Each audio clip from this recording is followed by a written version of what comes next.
راجکماری اپنی ہم وطن عورت کی معقول باتیں سن کر خاموش ہو گئی اور قدرے سکوت کے بعد اس نے بحث کو ایک جدید صورت میں پیش کیا اور بولی، میری پیاری ہم وطن بہن، ناراض نہ ہو جانا، میری رائے میں تم نے بڑی غلطی کی ہے کہ اپنا قومی مذہب چھوڑ کر یہ نیا مذہب اختیار کر کے غیر قوم میں شامل ہو گئی ہو۔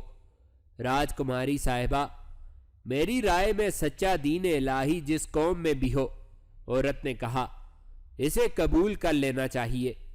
حضرت ابراہیم علیہ السلام نے جب اپنی قوم کو بت پرستی میں غرق دیکھا تو اپنی قوم کو چھوڑ کر الگ ہو گئے۔ میری رائے میں انسان کو بلا خوف و خطر اور کسی قسم کی ہچکچاہٹ کے بغیر سچا دین قبول کر لینا چاہیے۔ محض اپنی قوم کی رفاقت کے خیال سے ابدی نجات کو چھوڑنا اور جھوٹے تعصب کے تحت ساری عمر گمراہی کے گھڑے میں گرے رہنا نادانی اور بیوقوفی ہے۔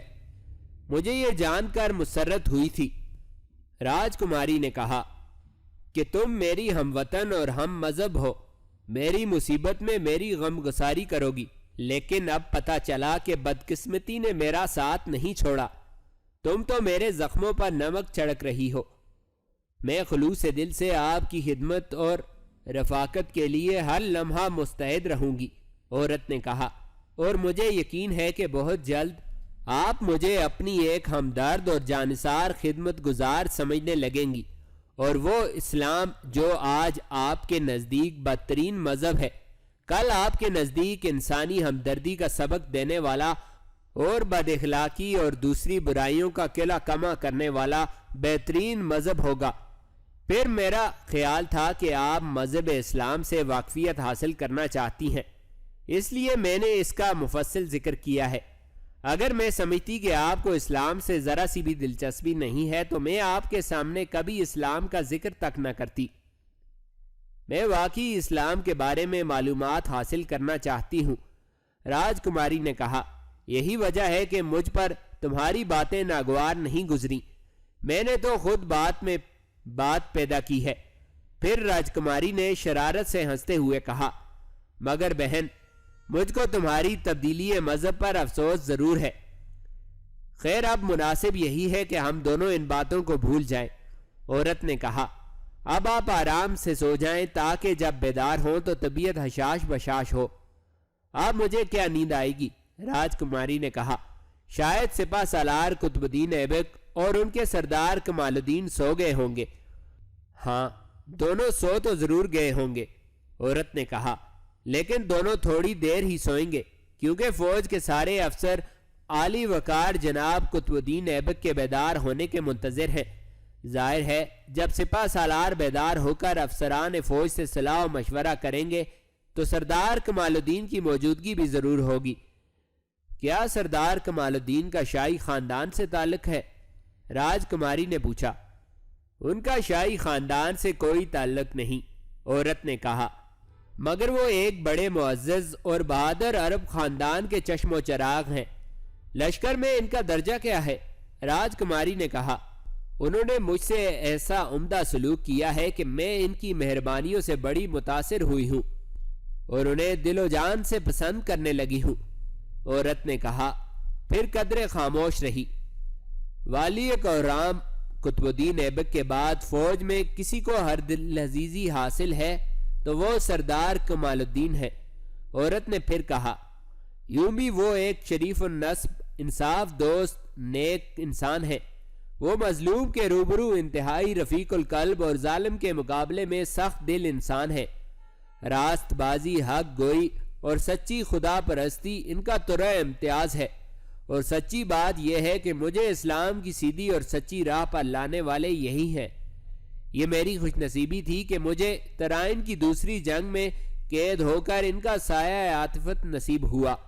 میں تمہاری طرح بلکہ تم سے کئی گنا زائد ہندو مذہب کی شیدا تھی اور اپنے مذہب کو دنیا کا سب سے اعلیٰ مذہب قرار دیتی تھی، اور اپنی گرفتاری کے ابتدائی ایام میں اپنے دل سے یہ فیصلہ کر چکی تھی کہ مسلمان خواہ مجھ پر بے پناہ سختیاں کریں، ہر ظلم و ستم روا رکھیں، میرے جسم کے ٹکڑے ٹکڑے کر دیں، مگر میں اسلام قبول کرنے سے صاف صاف انکار کر دوں گی اور ہمیشہ اپنے مذہب پر قائم رہوں گی۔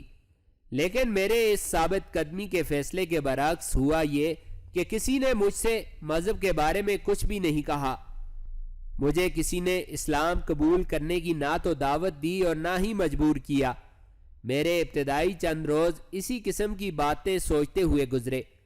پھر جب میری اضطراری حالت میں قدر سکون ہوا اور مجھے اپنے آقا سردار کمال الدین کے روز و شب کے حالات پر غور و فکر کا موقع فراہم ہوا تو آہستہ آہستہ میرے بیجا اور فضول تعصب کی آگ سرد ہوتی گئی اور میری عقل و دانش پر باطل ہندو مذہب کے جو پردے پڑے ہوئے تھے ہولے ہولے اٹھنے لگے، تو مجھ پر یہ حقیقت روز روشن کی طرح عیاں ہو گئی کہ اگر مذاہب عالم میں کوئی سچا اور مکمل مذہب ہے تو وہ صرف اور صرف مذہب اسلام ہے، جو سردار کمال الدین کا بھی مذہب ہے۔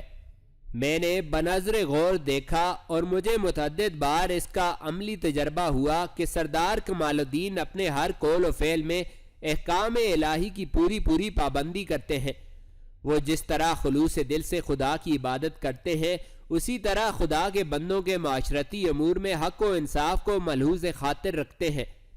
میں نے ایک روز بڑی جرأت سے کام لیتے ہوئے جب ان سے یہ کہا کہ آپ اپنے قول و فعل میں احکام خداوندی کا اس قدر خیال رکھتے ہیں کہ آپ کی ذات ہمہ اقسام نیکیوں کا سرچشمہ قرار دی جا سکتی ہے، میری یہ بات سن کر سردار کمال الدین کی آنکھوں میں آنسو آ گئے اور انہوں نے کہا، لیکن میری کیفیت یہ ہے کہ مجھے ہر لمحہ یہ فکر رہتی ہے اور میں سخت مضطرب رہتا ہوں کہ میرے اعمال جو میری کوشش کے باوجود اسلام کے زرعی اصولوں کے عین مطابق سرزد نہیں ہوتے، کہیں آخرت میں میرے صد راہ نہ ہوں اور مجھے اللہ تعالیٰ کے روبرو ندامت و مصیبت میں گرفتار نہ کر دیں۔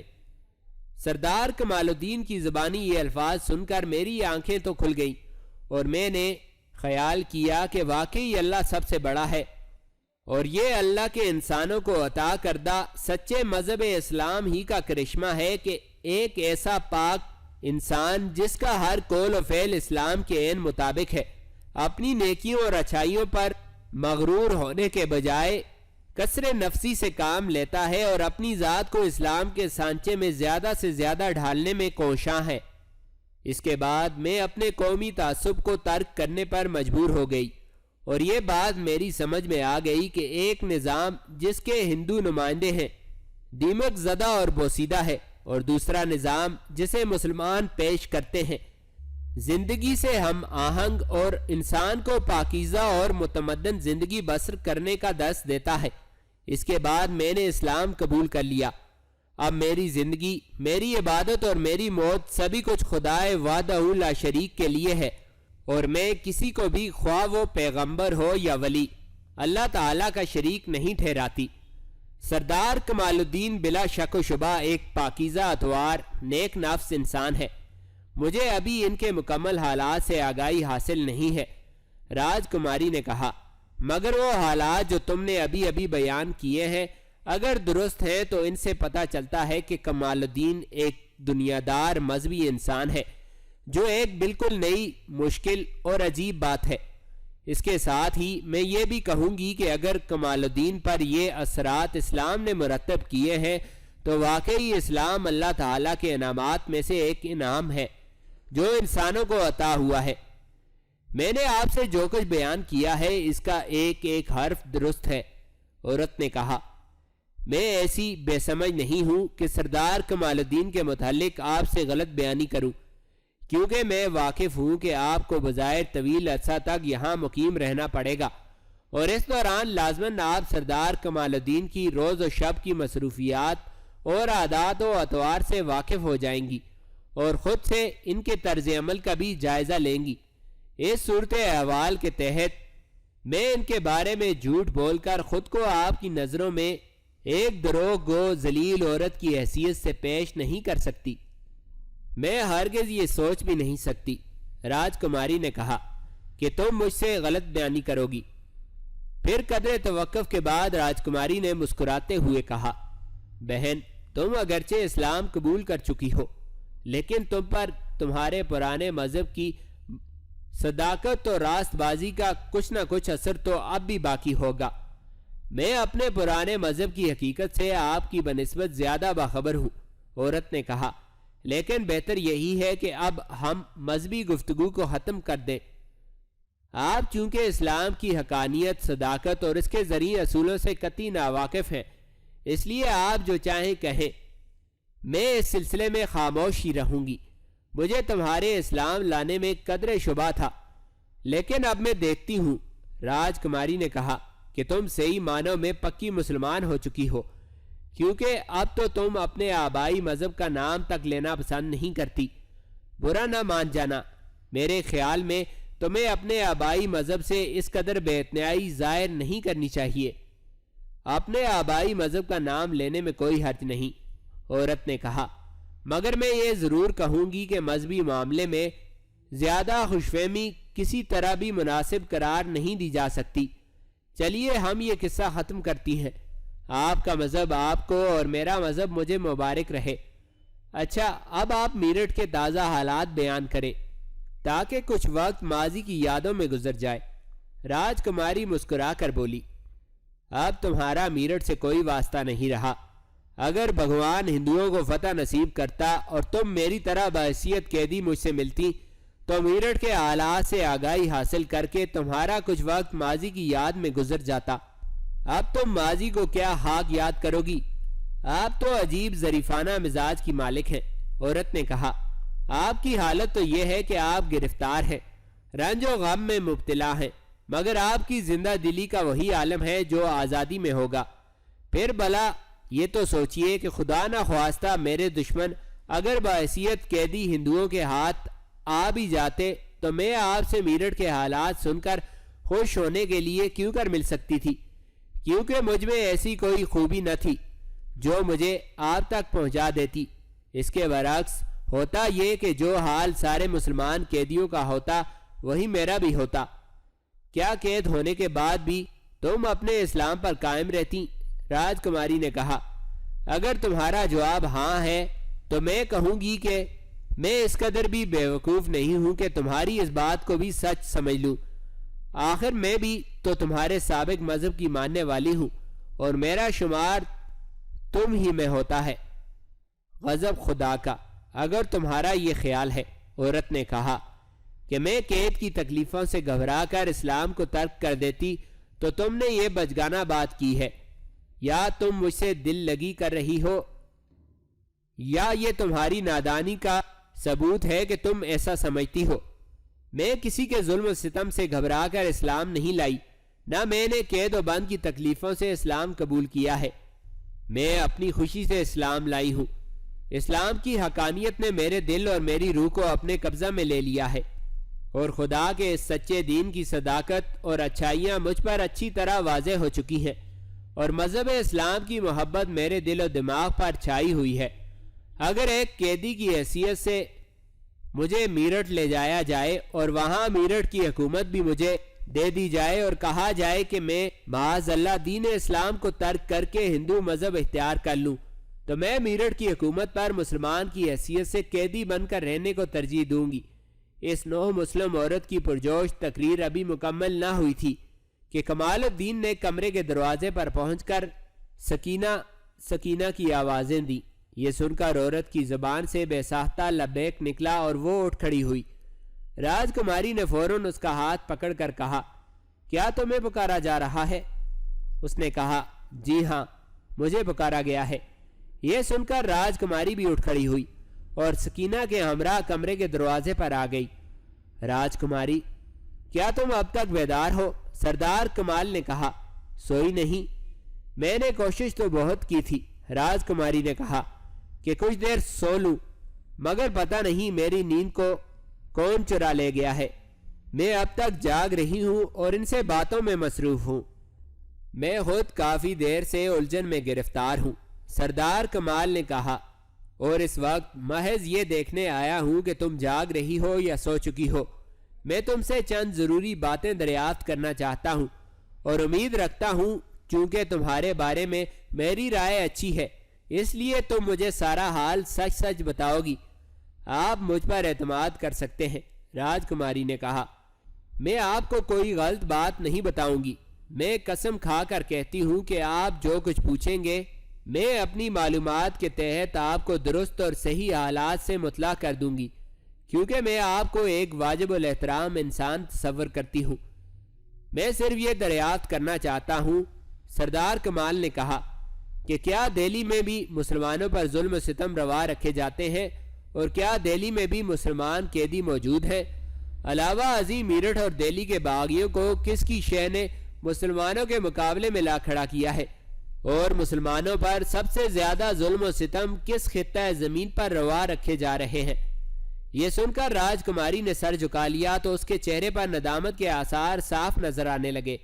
وہ بولی، اس سلسلے میں مجھے مفصل حالات تو معلوم نہیں، البتہ یہ ضرور علم ہے کہ دہلی میں بھی مسلمان قیدی موجود ہیں اور ان کی حالت کافی ابتر ہے۔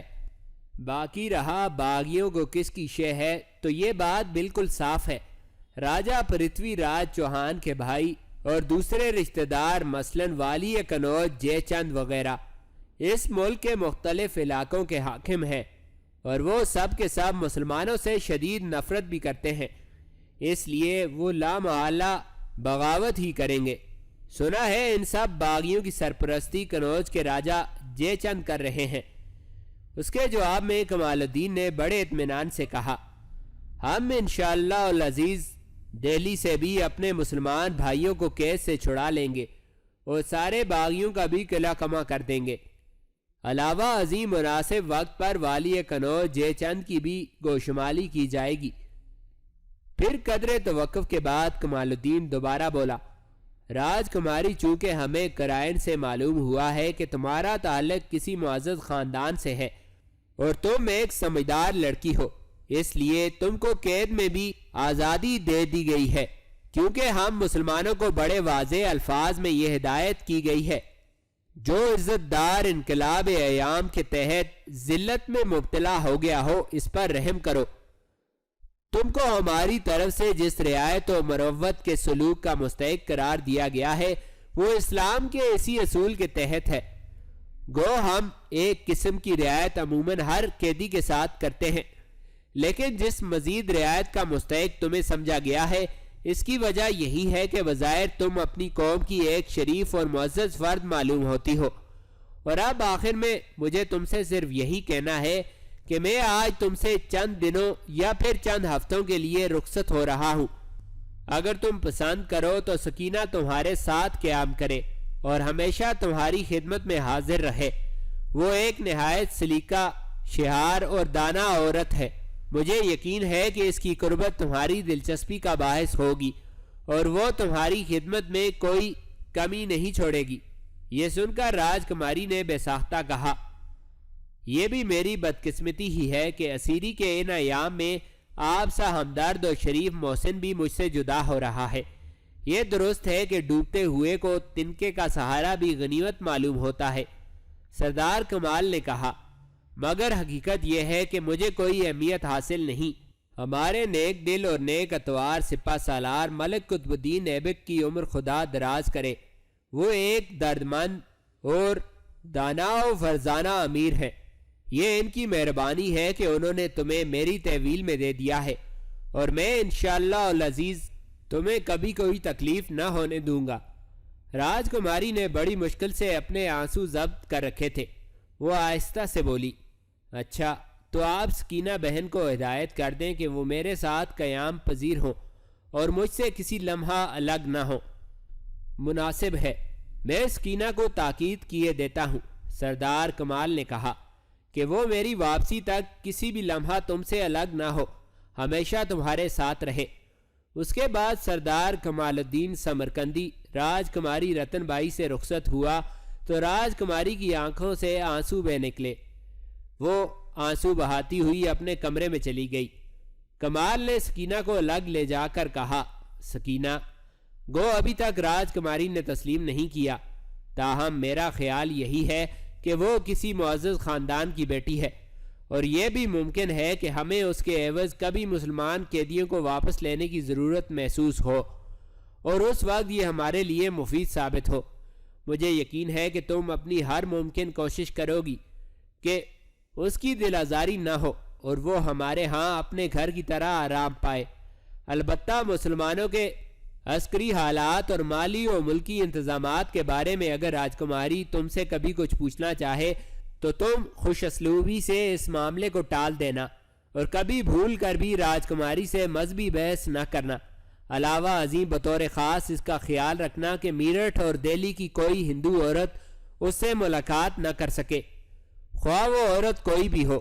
اس راجکماری سے ملاقات نہ کرائی جائے کیونکہ اس ملاقات یا ملاقاتوں کے نتائج اچھے نہیں نکلیں گے۔ باقی تم واقف ہو کہ کس طرح ہوشیار رہو گی اور پوری احتیاط کو ملحوظ خاطر رکھو گی۔ سردار کمال الدین سمرقندی اسی قسم کی چند مزید ہدایات دے کر کسر سے باہر کی سمت روانہ ہو گیا۔